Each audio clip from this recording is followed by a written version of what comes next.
Senang dong kak, senang. Iya senang dong. Karena Tuhan Yesus suka cita. Ya, kita sehat semua ya anak-anak ya. Amin.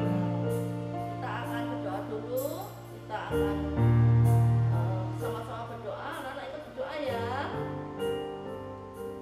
Tuhan Yesus, terima kasih Tuhan. Tuhan sudah memberkati kami semua. Anak-anak sekolah minggu, juga guru-guru sekolah minggu diberi kesehatan yang sempurna, diberi damai sejahtera penuh sukacita, berkat yang melimpah-limpah ada pada kami semua. Terima kasih Tuhan. Kami akan memuji Engkau Tuhan. Dalam pujian kami boleh menjadi dupa yang harum di hadirat-Mu ya Tuhan.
Yesus setia kepada setiap kita, kita juga harus setia kepada Tuhan. Amin. Adik-adik di rumah, mari kita berikan tepuk tangan buat Tuhan Yesus semuanya. Semua sukacita ya, mau setia mengiring Tuhan Yesus ya Kak ya. Kita mau setia ya Kak. Setia, Tuhan Yesus ya. Tuhan Yesus sudah setia loh Kak sama kita. Bahkan Dia rela mati buat kita semua, menebus dosa kita semua. Begitu setianya ya Tuhan buat kita. Makanya kita juga harus setia ya sama Tuhan. Caranya gimana Kak? Puji Tuhan ya sungguh-sungguh ya Kak. Baca firman Tuhan dengan sungguh-sungguh. Semakin hari semakin cinta Yesus. Kita semakin dalam mengikuti Yesus. Ayo adik-adik kita akan memuji Tuhan. Tuhan Yesus, aku cinta Engkau ya. Aku tresno Yesus ya. Semuanya bisa kan? Ikuti kakak-kakak yang ada di sini. Kita puji Tuhan.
benar ya Tuhan. Sampai akhir menutup mata kami anak-anak Starkid mau tetap setia melayani Tuhan. Saat ini Tuhan, kami anak-anakmu membuka hati kami untuk Tuhan berfirman kepada kami. Seluas-luasnya kami mempersilahkan Roh Kudus menguasai hidup kami, menguasai pikiran kami, menguasai hati kami, untuk supaya firman Tuhan itu jatuh di tanah hati kami yang baik, dan firman itu boleh bertumbuh dan boleh berbuah di dalam kehidupan kami ya Tuhan. Tuhan Yesus, terima kasih atas kesetiaan-Mu. Kami mau setia mengiring Tuhan. Kami saat ini mau mendengarkan firman Tuhan. Di dalam nama Tuhan Yesus kami berdoa. Haleluya. Amin.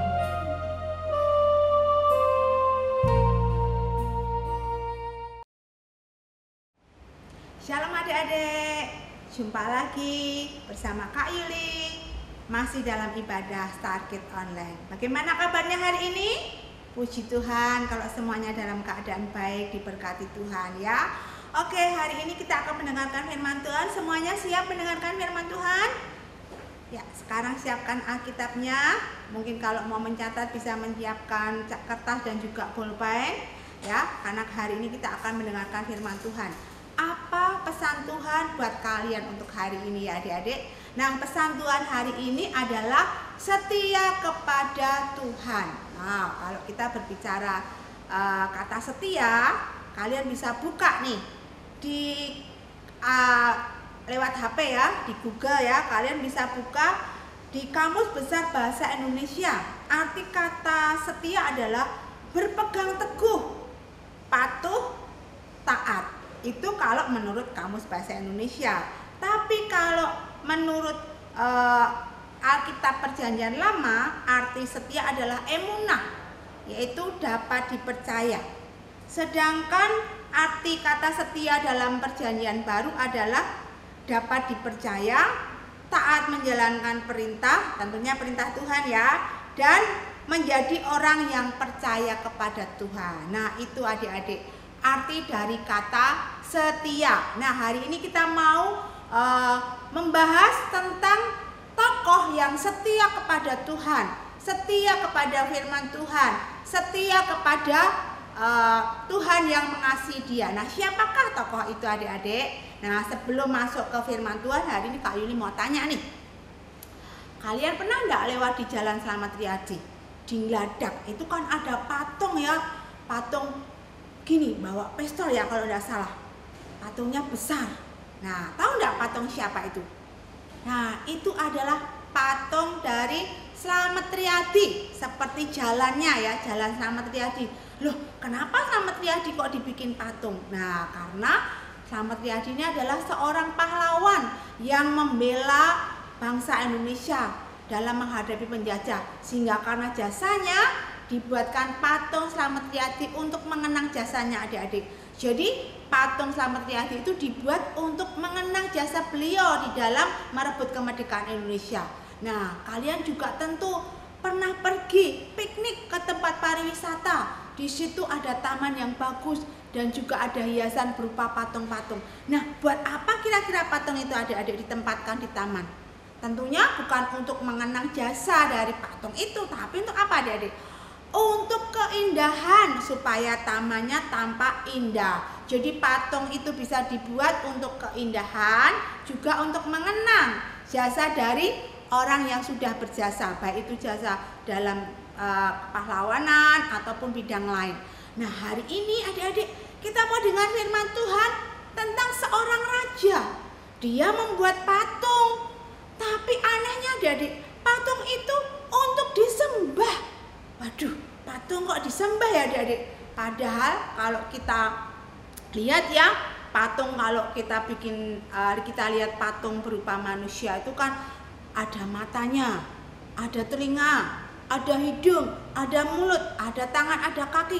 Bisakah mereka ini alat-alat dari tubuhnya ini bisa berguna?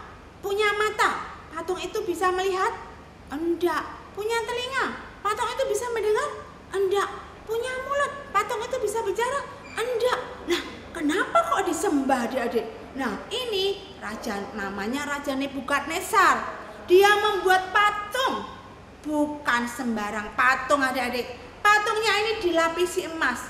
Tingginya berapa? Kalian tahu enggak? Tingginya itu 27 meter.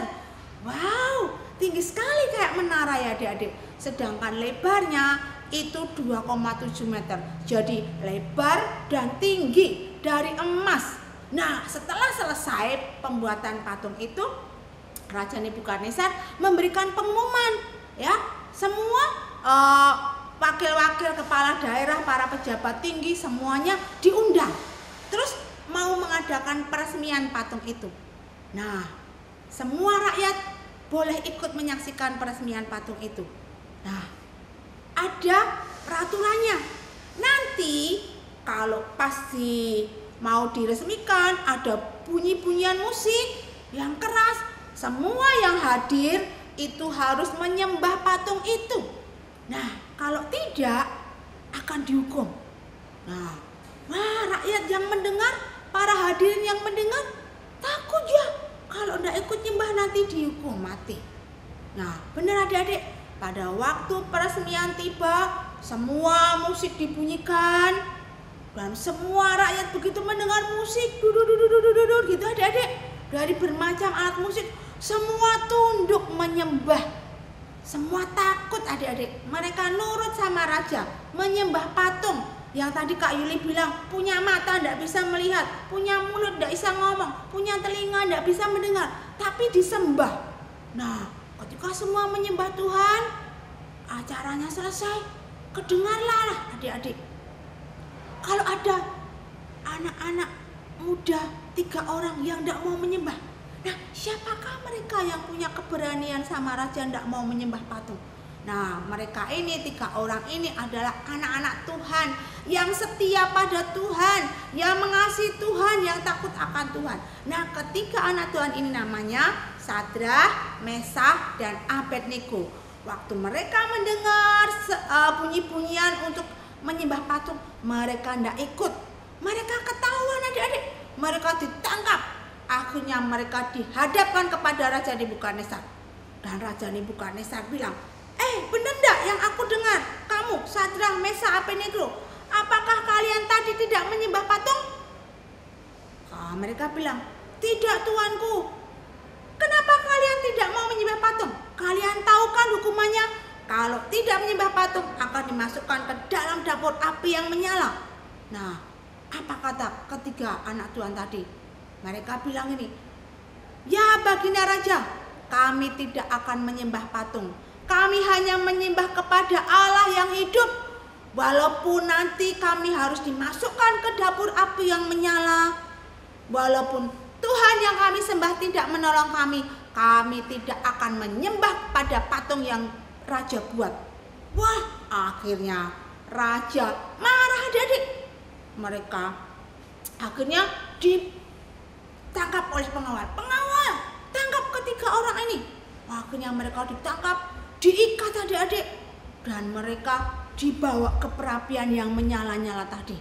Dan raja memberi perintah, panaskan 7 kali lipat. Wah, apinya ditambah lagi adik-adik sampai 7 kali lipat. Mereka bertiga dilemparkan ke dalam api. Apinya sangat panas. Bahkan orang yang tadi melemparkan ke api mati terbakar. Mereka dimasukkan dalam api. Semua menunggu apa yang terjadi adik-adik. Semua heran. Bahkan raja melihat, loh, tadi kan ada 3 yang dimasukkan. Kenapa kok di dalam api itu ada 4 ya? Dan talinya sudah lepas. Dan 4 orang tadi adik-adik menari-nari di dalam api. Loh, raja lihat. Terus dia panggil pengawal. Pengawal, lihat. Kan tadi yang dimasukkan 3 orang. Kenapa kok jadi 4? Yang satu siapa? Kok wajahnya seperti dewa? Mereka lihat semua. Oh iya raja, kok jadi 4 ya? Nah, akhirnya raja penasaran. Raja memanggil, Sadrah, Mesah, Abednego, keluarlah kalian. Wah, mereka bertiga keluar adik-adik. Begitu mereka keluar, dilihat kok enggak ada bau gosong ya. Rambutnya sampai bajunya semuanya utuh, enggak terbakar, bahkan enggak ada bau gosong. Wah, Raja Nebukadnezar dan semua yang hadir tuh heran. Mereka kemudian mulai percaya kalau Sadrah, Mesah, Abednego punya Tuhan yang luar biasa. Terus Raja Nebukadnezar memberi perintah baru kepada semua hadirin. Hai rakyatku semua, mulai hari ini semua harus menyembah kepada Allahnya Sadrah, Mesah, dan Abednego. Kalau tadi di awal raja memberi perintah untuk menyembah patung, kalau tidak menyembah dibuang ke api, dimasukkan ke api. Tapi ketika Raja Nebukadnezar melihat bahwa Sadrah, Mesah, Abednego punya Allah yang hidup, Allah yang luar biasa, yang menyelamatkan mereka dari dapur api, akhirnya raja membuat keputusan baru untuk semua penduduk yang ada di wilayahnya untuk menyembah Allahnya dan Sadrah, Mesah, Abednego. Dan bukan hanya itu saja adik-adik, kalau kalian baca ya, kisahnya ada di dalam Daniel pasal 3 ayat 1 sampai 30. Di ayat yang terakhir itu, ayat yang ke-30, Sadrah, Mesah, Abednego diberi kedudukan jabatan yang tinggi. Karena mereka adik-adik, mereka setia kepada Tuhan. Mereka tidak mau menyembah patung, akhirnya hidup mereka dimuliakan. Nah adik-adik, Allahnya Sadrah, Mesah, dan Abednego itu juga Allahnya kita. Kita mengenalnya adalah Tuhan Yesus. Nah, Sadrah, Mesah, Abednego sudah setia sampai mereka dihukum. Nah, kalian juga, Tuhan menghendaki kalian itu setia sama Tuhan. Nah, ada berkatnya loh kalau kita menjadi anak-anak Tuhan yang setia. Nah, berkatnya apa? Kita mau baca ya ayatnya sebagai ayat hafalan, yaitu di dalam Wahyu pasal 2 ayat yang ke-10. Yuk kita mau baca ya. Wahyu pasal 2 ayat 10 bagian bawah dikatakan di sini, hendaklah engkau setia sampai mati, dan aku yaitu Tuhan akan mengaruniakan kepadamu mahkota kehidupan. Nah, ini berkatnya untuk anak-anak Tuhan yang setia. Kita mau ulangi ya. Wahyu pasal 2 ayat yang ke-10 bunyinya, hendaklah engkau setia sampai mati, dan aku yaitu Tuhan akan mengaruniakan kepadamu mahkota kehidupan. Nah adik-adik, kalau kita setia sama Tuhan tidak sia-sia. Kita taat sama Tuhan, kita mengasihi Tuhan, kita akan diberi mahkota kehidupan ya. Itu berkatnya untuk anak-anak yang setia sama Tuhan. Seperti kalian pasti setia sama Tuhan. Oke adik-adik, firman Tuhan sampai di sini. Jadilah anak Tuhan yang taat setia kepada Tuhan. Oke, yuk kita mau berdoa. Terima kasih Tuhan untuk firman-Mu. Kami percaya firman-Mu boleh dimengerti oleh anak-anak-Mu dan dilakukan oleh anak-anak-Mu, sehingga anak-anak-Mu akan menjadi anak yang setia, taat kepada Tuhan sampai selama-lamanya Tuhan. Dan hidup mereka boleh menjadi berkat. Saat ini kami berdoa, berkati anak-anak-Mu dimanapun mereka berada, berkati orang tua mereka, berkati pekerjaan orang tuanya, berkati kesehatan mereka Tuhan. Dan kami percaya Tuhan pasti suatu hari nanti Engkau akan pertemukan anak-anak-Mu untuk bersama-sama beribadah di gereja. Terima kasih Tuhan, kami menyerahkan firman-Mu hanya di dalam nama Tuhan Yesus. Semua yang percaya sama-sama katakan amin.